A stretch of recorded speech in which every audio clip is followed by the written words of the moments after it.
This is how to use your Apple CarPlay in your new Jaguar. You're going to take your USB cord that is provided by Apple. Usually this is the one that you would need to work with. The aftermarket ones tend to not work in the system. You're going to take the USB and plug it into your two USB inputs that are in your center console. The other end of the cord, we're going to plug into the bottom of your phone. At that point, a prompt will come up for Apple CarPlay. You would just select Apple CarPlay, and then after it downloads their firmware, it goes ahead and works just like your phone. All your same icons are all listed here in your menu screen, which you can go into your phone, music, your iMaps, podcasts, everything that you have normally in your phone.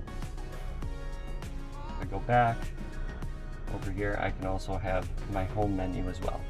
If I wanted to get back out and use our Jaguar firmware, it's as simple as going to your icons and hitting your Jaguar button, and then it will work with the Jaguar firmware.